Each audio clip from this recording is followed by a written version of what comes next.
It's Pete from Cheap Homesteading, and today we are going to be working on my Massey 35. Basically, it is a Continental Z134 motor.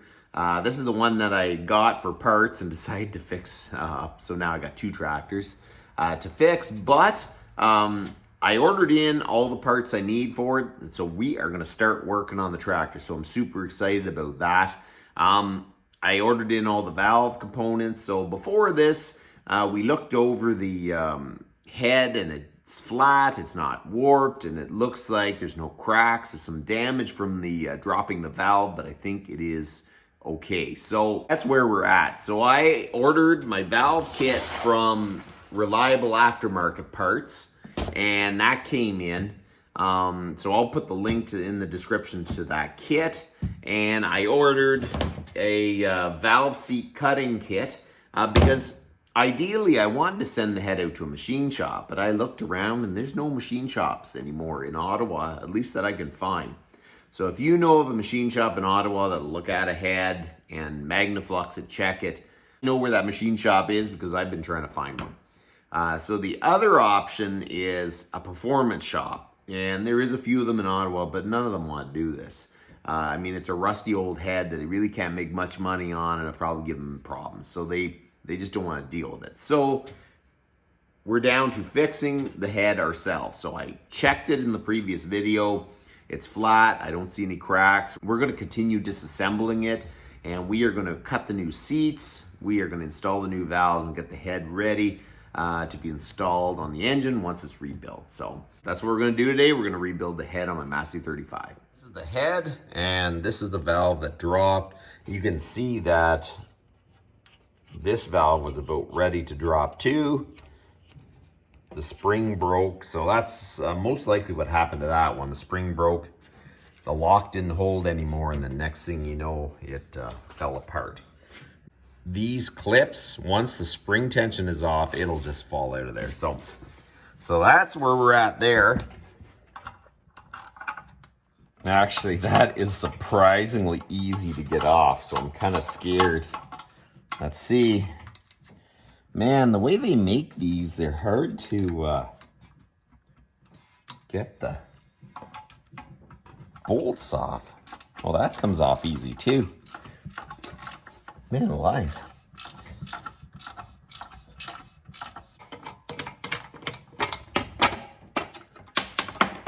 Here is the heat shield.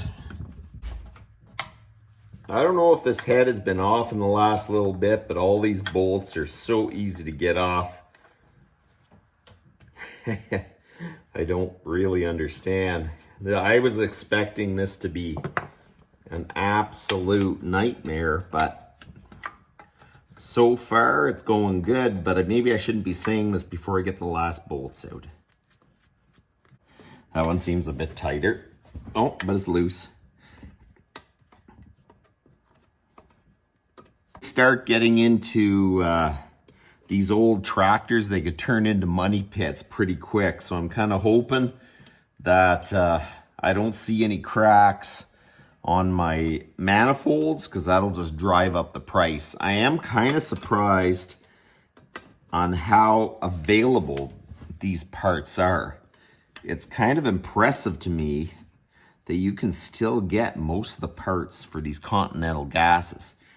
This is a Z134 motor, which were in a lot of Masseys. Like I think the 135 still had it, the 35, the 65, the 165, I think, still had the option for the Continental gas.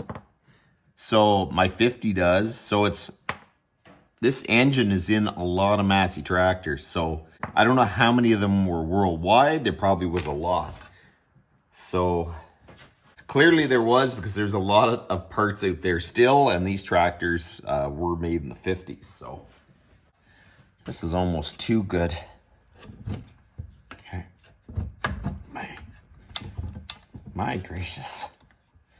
There we go. It is kind of cool. The exhaust manifold and the intake manifold are all kind of together, and they bolt in with the same bolts. That is really, really impressive. Make sure sure you keep track of the hardware.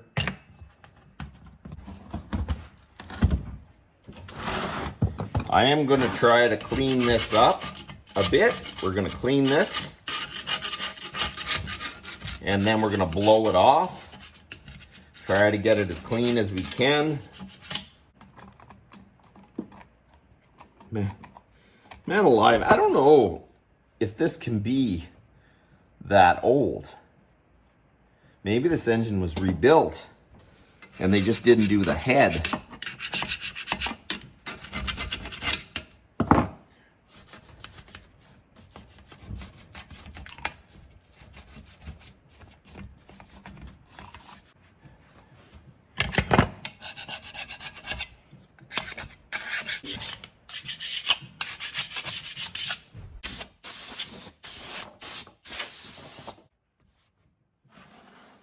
The manifold's off, the head's kind of cleaned up. Now we're just going to remove the valves, take a good look at the head one more time, and then we can start cutting our seats.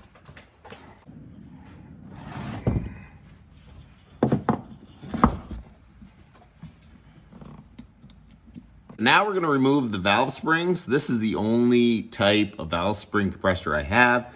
I wouldn't say it's the best type. If the head is off, I prefer the big C-clamp one, but this is all I got, so we're going to be using this.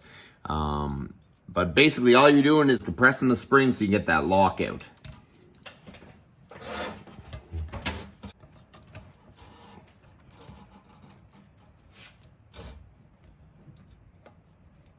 Compressed, you hold up on the valve, and then I use a magnet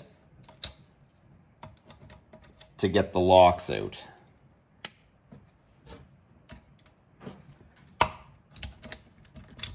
There you go.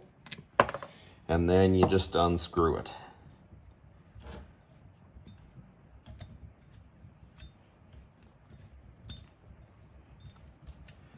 It's just as easy as that until it doesn't have enough stroke to get it off. But there we go. That's one valve off. One is out. I'm going to leave them all in line and keep going.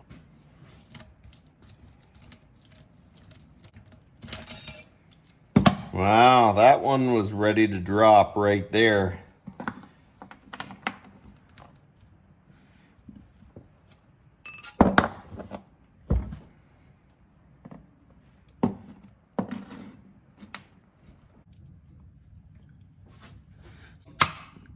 Exhaust valves have these style clips. They go in, and then you release the spring and they lock in. The intake valves have little pins. So basically you compress it and then you pull on it, and then the pin comes out, and then you release it.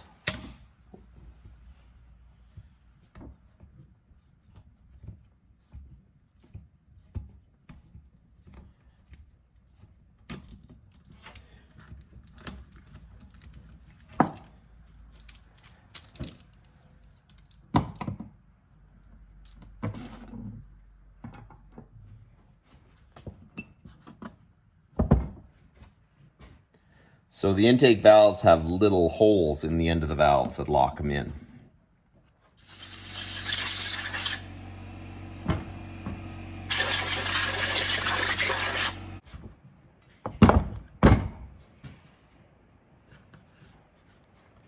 Now we got all the valves out, we're going to take another good look. Make sure there's no cracks that kind of come out of the seat.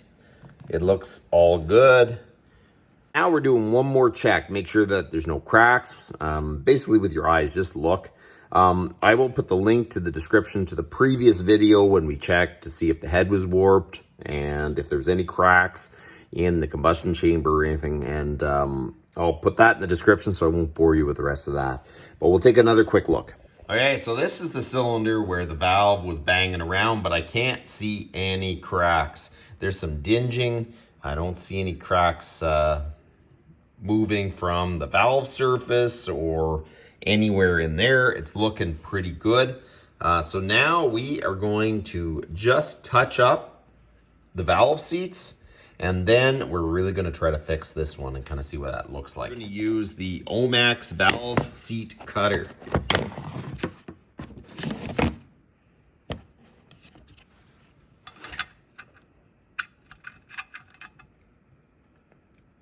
.45 degrees.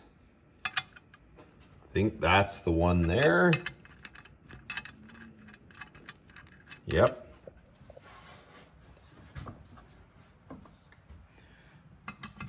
Want to make sure that the arbor in the center is the right size for your valve guides.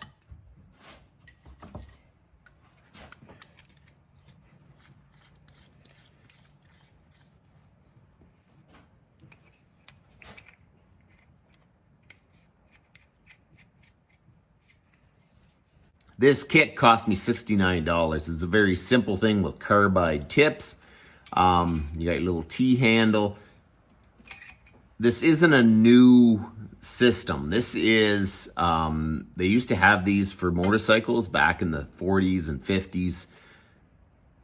It was an easy way to kind of square up your valve seats because they didn't have machine shops everywhere and have the money to do it. So they kind of looked at it as fixing it yourself. I think we're coming into a time in the future that we really need to be doing more and more stuff ourselves and sending out less.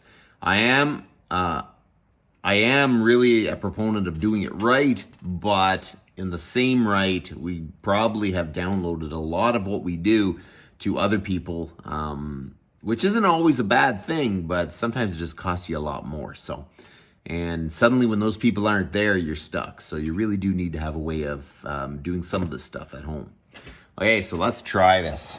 So we have the right arbor, the right cutter, and I am going to just put a drop of oil on the cutter. We're gonna try the bad one first. Push down evenly and turn. And I'm gonna lift it out and take a look. Oh my word, that is amazing. Okay, so it's kind of hard to see, but that was just a very slight touch up, and it really cleaned up that valve seat. That is actually kind of amazing. So I'm gonna have to make a few more turns, but I think that's gonna come out real good.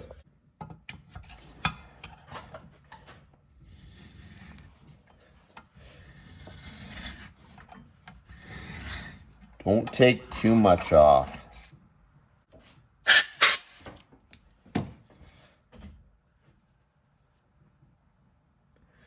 Need my glasses. Can't see. I still think I need to take just a little bit more because there is a good dinge there. I'm very close though. This thing is absolutely awesome. I think I'm gonna put, okay, a little bit of oil.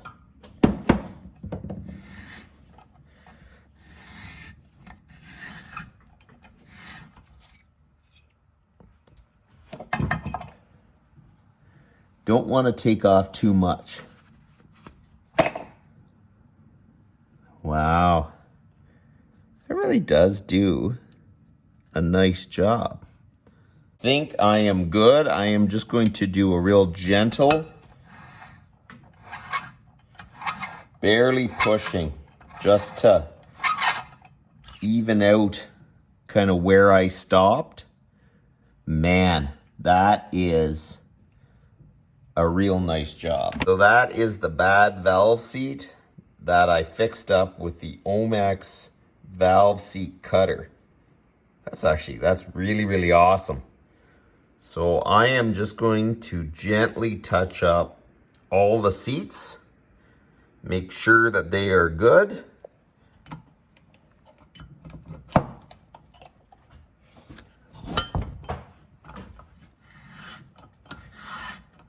Not going to push hard down.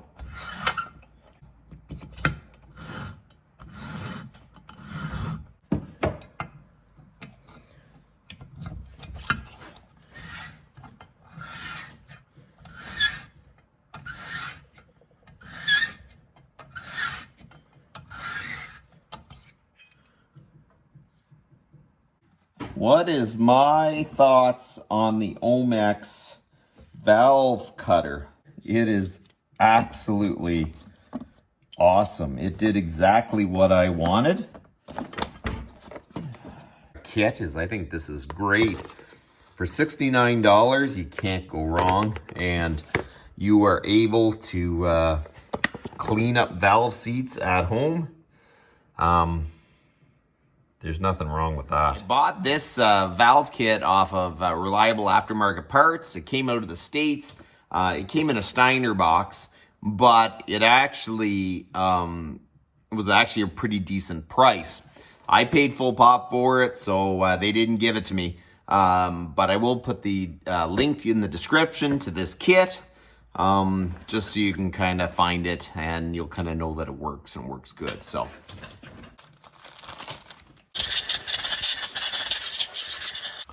This kit comes with two types of valves. So this is your exhaust valve. This is your intake valve. The locks are different. This has those little cone-shaped locks. This has a little pin. Exhaust. Exhaust.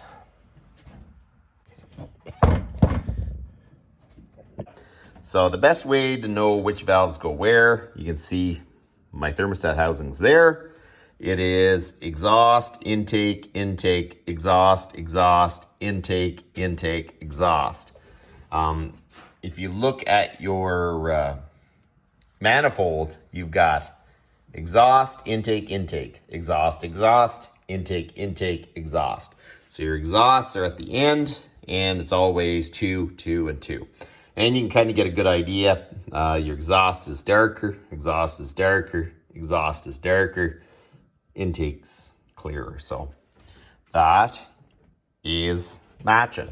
Now we're going to lap the valves. So we've cut the angle, but it's kind of a crude grind. Like the ones that come with the valve, they've already ground them. They look really, really nice. But the seats, because I used my grinder, they're kind of rough. Like they're not perfect. It's not like running a stone or something. They're valve seat cutters. So I'm expecting that I'm going to have to lap these for a little while. So basically lapping is putting a paste on it that has a bit of grit, and you keep turning the valve like this, and it makes the seat and the valve match perfectly.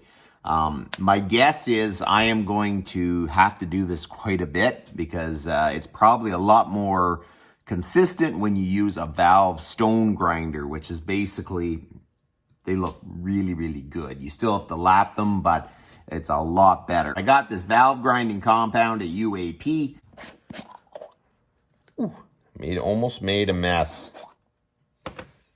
So you're gonna put a bit of valve grinding compound on the valve surface, and then you're gonna slide it in. And you have a lapping tool, which is basically a suction cup that sticks to the valve. What you want to do is back and forth. And once it gets quiet again, you lift up and turn it a little bit, and then back and forth. Lift it up, turn it, back and forth, and you keep doing that until the lapping is done. Man, once you get lapping compound in between here and here, it's a battle. The important thing is to have that gray line after you're done lapping it around the whole outside of the valve. You want to make sure that it has a good contact. Just be in the middle, but it needs a continuous line all the way around the valve. That just kind of shows that it actually is making good contact. So now we're ready to install the springs and retainer.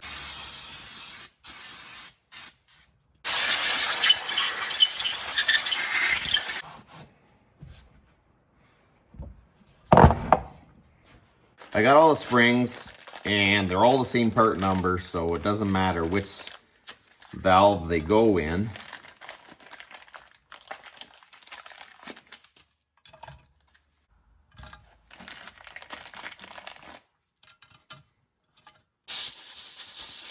We're going to blow out any dirt that might be in them. Make Make sure we clean everything. So the intake valve, you put your spring and you get your clip, and then you put your little seal over the end of your valve, and then you'll have another piece like that that slides over everything.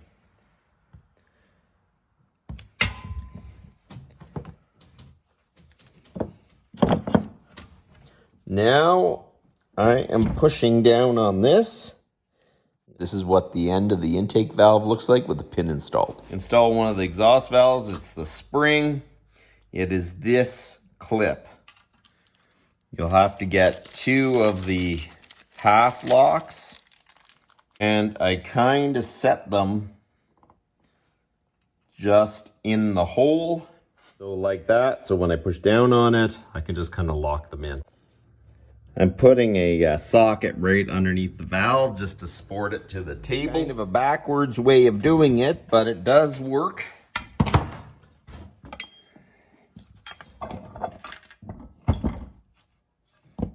There you go, the head is done, all the clips are in. I do like to give it a tap after you're done. Make sure that all the clips are seated, because you just never know. You'd awful hate something to happen. So there you go. That is a thing of beauty. So you know what? That's one step forward. So the head is done. Everything's ready to go. That's how you change valves, lap valves, and change the springs and retainer clips and everything. If I would have had the C-clamp valve spring compressor, this would have been a much easier job. But you know what? Sometimes you just got to do what you got to do. And we powered through it. We got the springs back on. And hopefully in the next couple weeks, we're going to get the tractor up and running. So I got all my other parts. I got my pistons and cylinder and everything. So we should be ready to go. I'm thinking I'm going to try to take the engine out probably this week. And then we could start really rebuilding the engine. So that's about enough for today. You guys have a good one.